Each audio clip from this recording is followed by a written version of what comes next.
Hello, and welcome back to episode 3 of Diaries of a Teenage Burnout. How nice. Today we're going to be talking about sexuality and gender, LGBTQ issues, because that is something that is very a prevalent issue in our generation and previous generations, even if they didn't want to talk about it back then. Exactly. But we're talking about it now. So, the journey of self-discovery through adolescence is today's theme. So some kids are able to find inherent differences between themselves and normal or cishet kids growing up. I myself kind of experienced that a little bit, mostly in middle school. I feel like I'm going to be putting all my trauma out on like the table here. Uh-oh. But I don't know, when I was a kid, not to be like one of those like pick-me girls that hung out with boys, because it was different. It was inherently different, because I was like definitely not a cishet woman. But I did have a lot of male friends. That was just like my vibe. Mm-hmm. I remember I felt like really... This is in elementary school, actually. I felt really, like, weirded out, because I had this friend named Brian. I was a second grader. I'm, like, going right into it. Brian. But Brian, he was held back, like, 2 times. So he was supposed to be, like, a 4th grader, but in 2nd grade. So we were in the same grade, technically, but he was, like, way older. But we were, like, homies. We were buddies. We would hang out, like, every day at recess and, like, run around and do, like, fucking little kid shit. And there's one stupid kid, wasn't it, Elijah? No. Was it Enrique? It was something with an E. Damn. It was some, like, fuckboy name. I don't even know. Girl. It was a fuckboy name. And he's like, you like Brian, huh? And I'm like, no. That's my homeboy. That's my buddy. And he's like, no. You like him because you're hanging out with him. Oh my gosh. And you're a girl and he's a boy. So therefore, you have to like him, right? And I'm like, nah, Little dog. did he Like, know. we're looking at bugs and shit. We're, like, just chilling. And he and his little, like, he like got like a minion, you know? He like this little friend that would come around and follow him every day. Like, y'all were gay, if anything. If anything, y'all were the gay ones. And then they would, like, chase me around and try and get me to admit that I liked him. And I'm like, that's not how that works. So that's, like, my first kind of experience being, like, having that, like, forced onto me when I didn't feel like it wasn't comfortable. I was, like, having this heterosexual expectation. And I was like, that's not my vibe. To probably understanding, I actually don't know what the clear definition of, like, what cishet actually means. Cisgender, aka you identify with the gender that you were assigned at birth. Uh-huh. Like, when they looked at you, they're like, you have a vagina, you are female. Mm-hmm. So that means you're cisgender, and if you like, identify with that, like, yeah, I'm female, then yeah. If you're like, no, actually, no. If you're like, actually, I have a vagina, but I am non-binary, or I'm a man, then you're transgender, or non-binary, or whatever else you want to, identify as. So basically just, like, whether or not you feel like it matches your brain and your genitalia. Yeah. If you don't feel that match, that there's a disconnect there, then you're probably not cisgender. I understand. That's very interesting. And then I feel like heterosexuality is pretty self-explanatory. Oh, yeah, I get that part. Like, I just didn't know. I was like, what? But cishet is the combination of both gender and sexuality. Like, if you're a cishet person, that means you're both, cisgender and straight. So you're kind of like the norm in society. Anyone that's, like, not the norm is not cishet. Okay. So, yeah.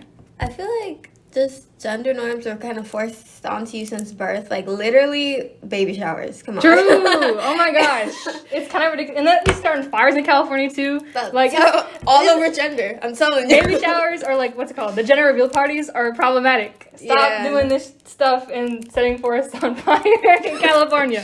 You're burning people down. Burn down hundreds of acres. For what? For to know if your kid is a boy or a girl. Is a boy or a girl. And that might change later on. Like, anyway, it's like... It's so interesting just because, like, you'll see just the difference in the way parents must react when they hear that they're getting a boy over a girl. And it's always just, like, distressed when it's a girl. Because it's just like, ugh. And then it's a guy that's like, yeah! I don't understand. It's just... Why does society hate women? I don't know. So I feel like even as a kid... If you're a girl especially, or identify with, like, femininity, it's like you're kind of told to hate your femininity a little bit. True. And that's even seen with a lot of people who identify with, like, more masculine things. Mm-hmm. They're told to hate femininity as a whole. Mm-hmm. So I feel like there's a lot of resentment towards, and, like, there's a lot of hatred and kind of confusion. But that's not necessarily our fault. It's kind of society's fault. Because it's like, you throw like a girl. You act like a girl. That's always like a derogatory thing. I'm just like, damn, calm down. Which is kind of bad. I'm going to just be honest. I myself identify as non-binary. I use they, them pronouns. I don't want to be like this. I am the way that I am because of misogyny and sexism I experienced growing up as someone that was assigned female at birth, but it's definitely, like, not related to it. You know what I mean? Like, I'm not the way I am because people treat me differently because I was born a girl, but I don't want to be like, it just magically happened to me, and I just decided one day to be non-binary. It's kind of like there's a lot of things that happen. One of them was that, in middle school, fun times in everyone's life. Lord. I was friends with a lot of guys, and we had like our PE friend group. It's always the PE kids. They always be saying weird shit. But I was like friends with this group of like probably like 8 guys that are my age. We're all like 7th and 8th grade.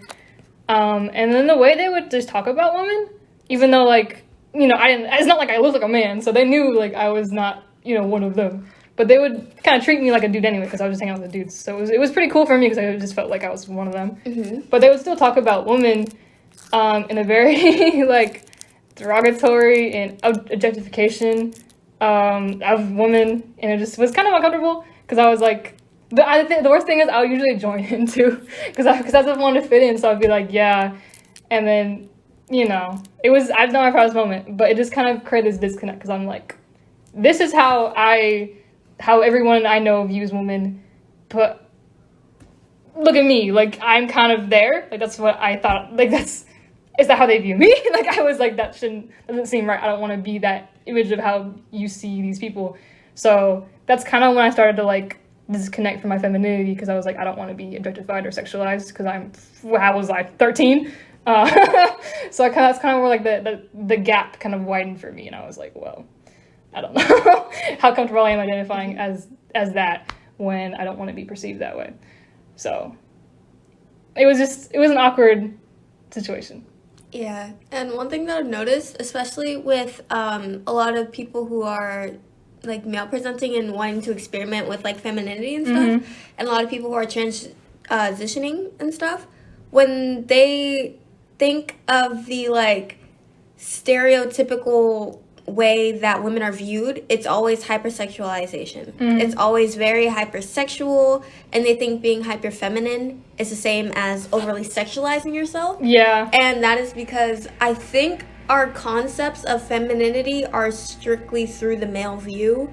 And it's frustrating because... male gaze. Yeah, the male gaze really screws everything up. And it really doesn't allow a lot of people to truly embrace femininity, because it's not there. It's like they're not really conquering it at all. Because being feminine is being so many things. Being masculine is being so many things. And the way that I view gender, my pronouns are she, her, but I think everyone has feminine, masculine qualities, kind of like a yin-yang situation. It balances each other out. Some have more than the other, and that's all right. Like, it's like a mixing pot in your body. True. We're just all chilling. But yeah, it's a spectrum. Yeah. Gender and sexuality, to me, I interpret them both as spectrums. I don't think anyone is completely on one side or the other. You can be like really far on one side and still be like, I'm cis and I am straight. Like, that's fine. But like, you're gonna have some elements of like femininity and masculinity in you, because that's just like, you're human. Exactly. That's how it works. Just like when I'll see you, like the way our styles, like I feel like gender expression and fashion go hand in hand. Just like when I'll see Audrey in a super, super flowy dress with glittery makeup and stuff one day, and then I'll see that my basketball shorts and Bass Pro Shop t-shirt. Yeah, I literally will like fluctuate depending on like, it's usually like how much time I have in the morning. But I don't feel like more comfortable or more uncomfortable in any like particular outfit, because I'm just like, this is me. Yeah. This is who I am. I will be super feminine one day and like masculine the other day, because it's just like, that's my vibe. That's literally, and we need to like break the gendered clothes too. Yeah, it's kind of weird, especially in baby clothes. And I'll see, I literally saw a onesie that was just like, oh my god, I hate my legs. You are 2 months old? Like, what? Like, and then the other one was just like, I'm a strong baby. And I was just like, what? I was like, this is so, like, people go through such great lengths in order to apply gender to so many things. It's just like a hammer. It's a hammer. Like, I don't... Gendered toys and stuff. Gendered toys, gendered snacks, gendered clothes, gendered like pink and board blue, games. I think it was... I did a little bit of research a while ago on, like, why things are marketed that way. Apparently, it's just capitalism is what made it like that. Because before, there wasn't, like, such a thing as, like, hyper-gendered baby products, but then like it was kind of like a marketing ploy, like it's like, God. oh, for your girls buy this and for your boys buy that, and it just like people bought into it, and then just everything started like cascading from there into like a world where they're just completely polarized in different gendered products. Lord. Even in like, you know, hair products and like body. Have you seen the one where they're just like, we need to make makeup for men? What do you mean It's like- makeup for men? Like, you could literally wear the It's makeup. makeup. It's makeup. It's not women's makeup, it's just makeup. And they're like, it's too feminine. It's like, you're telling me this elf concealer that is literally a clear tube with a white cap is feminine. Yeah. How? I don't get it either. Like, come on, y'all. We gotta do better. Like, it's okay. I see why you'd be a little bit uncomfortable just because it's mainly used by people who are, like, I don't know, hyper feminine per se. But, like, anyone can wear makeup. Anyone can wear anything. I feel like we act like there's so many rules. Rules are meant to break. True. So just do what you want.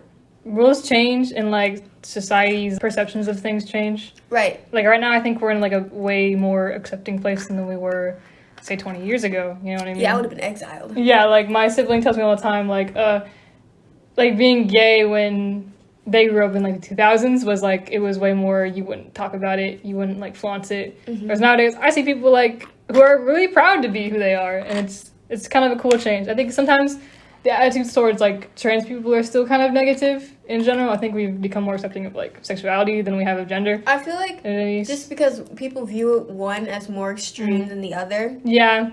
And one thing that bothers me is that people will be like, well, yeah, I don't respect it, but like I understand it. It's weird when they're just like, I don't support you. Like, I don't support this lifestyle, but I'll tolerate it. That's weird. Just like, if you have that to say, just don't say anything at that people point. love to give their opinion. So Right. But honestly, especially as a kid, I know that we're like highly influenced by a lot of things. And I don't really understand why that's a bad thing if we're so comfortable with telling children and stuff that you should be straight. Like, they're just like, you should only be attracted to the opposite gender. But I'm just like, okay, but when somebody does the same thing you're doing, it's an issue. Like, I know a lot of things are viewed as taboo, and it takes a while for them to really settle in. But I think, just like, I'm thinking back with all these laws that are being passed and stuff. Like, you can't... Like, don't say gay in Florida. Yeah, can't teach gender studies and stuff like that. Censoring of books. That's a big issue like, right now. It's not... I hope they realize it's not going to help sex. It's going to make it worse. Exactly. If they don't understand anything... It's like not teaching sex ed to kids. It's like, they're still going to have sex. They're still going to have sex. So it doesn't... They're still going to learn all this stuff. Especially with the internet. The internet has really widened people's, like... Right. access to different labels and stuff, I think. I know a lot of people that are, like, identify as pansexual and demisexual and all that stuff that, like, didn't exist before, but, like, they're able to find it easier and be like, oh, that fits me. Yeah. You know? Because people online introduce them to that. Speaking of labels, we're going to transition to sexuality. I think, you know, this is going to sound really weird, but I hate labels. Yeah, I have a whole section here that just talks about it's okay to not completely feel aligned with one label or another. Yeah. I am a person who goes with the flow. I don't really identify as anything. I'm just like, if I'm attracted to you, I'm attracted to you. And that's fine. I feel like it's kind of damaging even, especially when you're just kind of experimenting or kind of navigating your sexuality, like especially as like a teenager or child. You don't need to slap a label on it because it might change. Oh my gosh, yes. And you might not like align with I think I've been through like every label at this point. Like when let's go through let's go through the history. Like when I was in 5th grade, I was like, I am pansexual. This is me. And that was a moment. That was cool. Shout out to pansexuals out there. Y'all are cool. But then I was like, at some point, I think 6th grade, I was like, I'm a lesbian now. I only like women, hate men. That was like my vibe until I met my boyfriend, who was a trans man, and I was like, actually, I'm bisexual. And then he was like, cool, let's date. And then I was bisexual for a while, and now I'm just like, I don't know. I don't think labels really matter. It doesn't really do much for me. Like I went through so many to the point where I felt like alienated from all of them at some point in time, so I had to like keep changing, and now I'm just like, why does it fucking matter? And like, actually, to contradict myself, I think like labels are good. Like it definitely makes sense. And like, if you are completely aligned, if you're like confident in your label, then it can give you like that confidence. Exactly. But if you really feel like you can't fit into anything, there's nothing wrong with that. Right. I feel like there's a lot of stigma about being like, my mom, oh my gosh, this woman loves to be like, Are you straight? Are you gay? Are you bi? What are you? I need to know now. I need to predict everything about your future now. Tell me. And I'm like, team are you on? girl, Like, I am listen. 17. Like, please leave me alone. Yeah, which side are you batting for? It's like, bro. It's just so weird because I'll be explaining it to somebody and they'll immediately give you a label. And I'm just like, whoa, like this happens so often, sorry for stuttering, but you'll be talking with somebody and they'll be like, what sexuality are you? And it's like, oh, I don't really label myself. And they're just like, well, what do you like? I was like, I don't really care. They're like, oh, so you're pansexual. And I'm just like, that's not what I said. That's not what I said. But like, it's like you have really no issue being aligned with anything. But the fact that you don't have an issue aligning with anything, I literally can't be gay because I'm a woman. Like, there's like gay and there's lesbian and then there's like bisexual and then there's pansexual. And then isn't gay with like guys and guys, right? You can be a gay woman too. Like, What? Wait, I'm learning stuff, y'all. You can call yourself like gay. Gay is kind of just like an umbrella. Well, not to some people, but to me, I'm just like, I'm gay. That just means I'm queer. See, you know. this is why y'all shouldn't listen to me. I barely understand. I mean, this stuff I could be myself. wrong. That's how I interpret it. But like, traditionally, you would think of like gay as in with gay men, and then lesbians as in like lesbian. But I don't know. I feel like sometimes you can just be like, I'm gay, and that's cool. Yeah. No matter who you are. It's like handshake and then walk away. But yeah, when I was navigating my sexuality, I feel like it's the way I describe it. It was a pretty chill discovery. I wasn't really having a crisis or anything. Bruh, I was just like different lives. I was just like, damn, I think I may like women as well. That's what's up. And then I was just like, wait, I also would be comfortable dating somebody who's non-binary and somebody who is transgender. I'm just chilling. And I think that's a lie. I actually did have a mini crisis because I was wondering if my attraction to other genders and other not sexualities, other like male, female presenting things were deep rooted in my hatred towards men. And for a bit, I was just like, well, I don't want to be attracted to women because I hate men. I don't want to like have so much control. I don't want to have men have so much control over your life. own identity. Yeah, that's how I feel about my gender. That's how I feel like how men had so much control over my gender identity kind of makes me feel like, rah. Yeah. I'm kind of annoyed about that. I'm like, why I let you influence me in this way? Yeah. But, and it was just like, I thought about it and I realized that I'm more like sexually attracted to men compared to women, and I'm more romantically attracted to women just because of the way that they present themselves. It's just like, it's super common for men to be super, super, super, super hypersexual. And every like relationship, expect things out of you they like that you don't want to.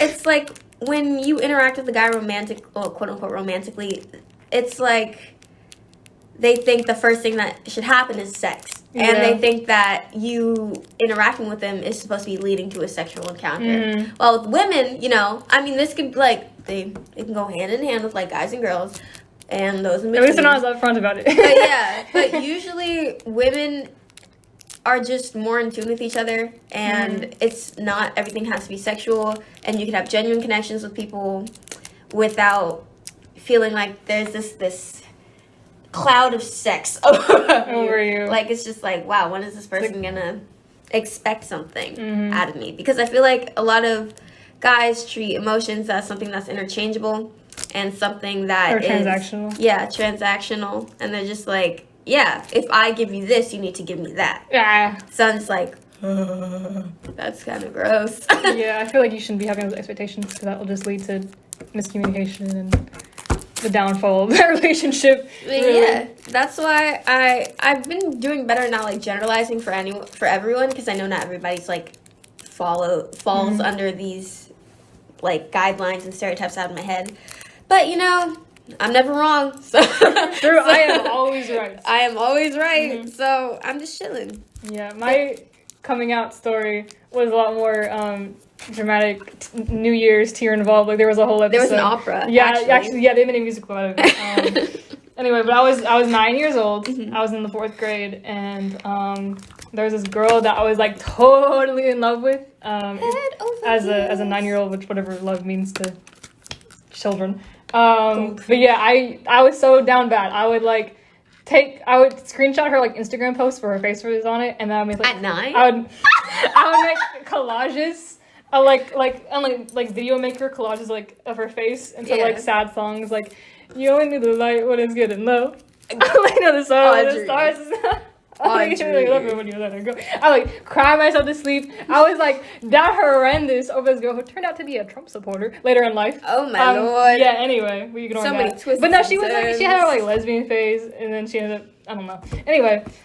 So that was like my little crisis, and then at some point I was like, this is what is wrong with me. This isn't what someone like me should be thinking about a girl, because we grew up in a heterosexual, dominated society. And then I was like, it was on New Year's, like as it was like counting down to 12, I was like crying in my bed, and Mom's like, what is wrong with you? Mm-hmm. And I'm like, Mom, I like a girl. And then she's like, that's what's up. No, she was just like, what? And she was like, are you sure? First of all, her gaslighting me. I'm kidding. But for a while, she didn't like believe me. Genuinely, she was like talking to my sibling about it and was like, I think this is a phase. Like that's what she said. That's what a lot of parents say. And I didn't know about that until later on, which kind of pissed me off because I was like, why don't you just take me my word for it, man? I know I was 9, but like my feelings are feelings. Like damn. But then she later on like came to like terms with it. It was just like it wasn't her image of what she thought I would be like. Mm-hmm. Which I think parents should just like not have that whole situation where they have this like ideal version of their kid and then they're just expecting their kid to like grow into it. It's like, no, your kid is gonna grow into however they grow. You can't just like map out their life for them. That's what my mom tried to do sometimes. I'm like, no, I'm just gonna defy everything, but not even like purposefully though. I would just live in my life. And then she was like, wait, so you can't be gay? Lesbians don't make as much money as men because patriarchy, therefore you're gonna be poor, you're gonna be broke, you're gonna get murdered, you're gonna get stabbed, you won't even be able to cry for help. Jesus like the TikTok audio. She wasn't that bad, but like she did like imply she was like worried about my financial status, and I'm like, girl, oh my god. And my mom was like, she's accepting of people though. That's the thing. Like you can have a parent that's like totally on board with like LGBTQ stuff and still have all these misconceptions and still have all these like stigmas that's like deeply rooted in them. So it's like it's hard. Yeah, so that was a weird experience, but she's more chill now. Like, I'm just teaching her how to, like, navigate this stuff, because I know she's still learning. You just gotta be patient with people. Coming out is hard. I don't think I'll ever come out, because I don't think coming out is actually necessary. Because I feel like, is this an unpopular opinion? I'm just, like, I feel like your sexuality is a personal matter, and not, like, I don't think it's anybody should be obligated to know what you identify as, but at the same time, that doesn't mean that you need to be private about it. If you want to be private about it, that's fine. But I'm just like, it's what makes you comfortable. But I'm just like, if you want to make it normal, then just be normal. Nobody's coming out as straight, you know. Mm-hmm. Like I'm just like, if somebody asks, of course I'll be like, yeah, of course I like women, and I like anything in between, you know. Mm-hmm. But I'm not gonna be like, I'm throwing a party.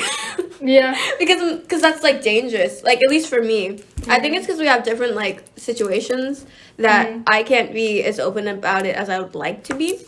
So I've kind of just, like, I mean, my parents don't know I'm non-binary. I feel like I'm never going to tell them that. Oh, my they would God. never I did not know that. Really? No, they don't know. I hope they're not going to read or listen to this. Anyway. Yeah, no, because my mom and my parents in general are, like, kind of, like, iffy about, like, trans issues and don't really understand everything. Being non-binary isn't like being transgender though. That's just like not aligning with the gender. Definitely overlap though, because I mean I'm not a woman, so but I was born with this body, and I don't really but that's feel like gender, not like sex. So I feel like they couldn't really have a. They shouldn't react. There's some overlap, but no, it's also because they don't think. Not that they don't think it's real, but you know how like people are who don't. Gender dysphoria. There's a whole topic about it. Some pretty bad gender dysphoria that is learned about in like mental health. Like therapists have to go through like a whole like seminar for that because it's a real thing, y'all. Gender dysphoria. My parents were first introduced to the concept of like being non-binary through my cousin's ex-girlfriend who identified as non-binary for a hot minute, and then she came out as trans. So they kind of at first they viewed it as like. A gateway into just being full on transgender, which isn't bad. I mean, is for some people. Yeah, but, like, not with everybody. sex. Some people are just non-binary. That's how it is. The best thing is, I'm non-binary. My sibling is also non-binary, so they're gonna get hit with a double whammy. They just have if it ever children. if it ever comes up. They'll be like, "This is my child." They can't. They just have children. Well, it's just show. I don't know. My sibling is more open about like their gender dysphoria than I am. Just I don't even know why. I just feel like I don't want them to know because I don't want to be like a burden. I don't want to be like the problem child. I feel like I don't know. It's just like when I first learned about non-binary, like the whole concept of it, I was just like, well, we all have masculine and feminine energy, so it's just like the same thing. I was just like, everybody's kind of non-binary. But it's just about like what you're comfortable with. Like you're comfortable with being a woman. Yeah, of course. I am not comfortable with being a woman. And that's fine. That's just the delineation there. Like I might have masculine and feminine energy, but I don't want to be labeled as a woman because it's just like not how I am. So not how I vibe. And at the same time, you wouldn't be as comfortable like being a man either. Exactly. Yeah, so I'm just like in that lovely little gray area. Just live, laugh, loving. And that's okay. Loving. Yep.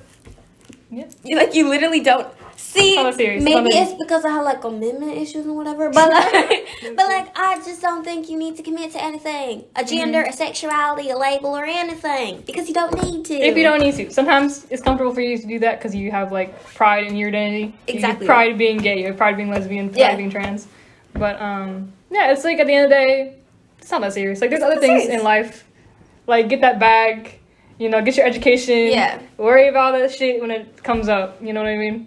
And to all those who can't come out and can't embrace themselves because they're not in areas or spaces where it's safe or they can be accepted, praying for you. Really hope you could be in like a situation and environment where you're accepted and loved, because we love you. Everybody loves you. We do. And this is a podcast for teens, right? So a lot of y'all are going to be entering adulthood pretty soon. Yeah. And hopefully you can escape whatever if you have like an unsafe living situation where you don't feel comfortable coming out to your family. Ideally, you know, only a couple more years until you turn 18 or really soon. Yeah. And just branch out your wings and get to somewhere where like you feel like you can be who you are. Exactly. And there's no rush. At all. You don't need to know. Figure things out, yeah. You don't need to know all the answers to all the questions that you have right now, right in this moment. It's a journey. It's like a long train ride where the destination is unknown. Like, just do your own thing, babes. You'll be all right. Also, buy a gun. Just in case. For safety. A taser, at least. We're in America, for Christ's sake. I'm sorry. We're going to cut that part. We're not going to cut that part out. But, like... Moral of the story. Be who you are. Let it do what it do. Buy a taser. I mean, or a machete. Okay. I'll see you guys in the next episode. Bye. Bye-bye.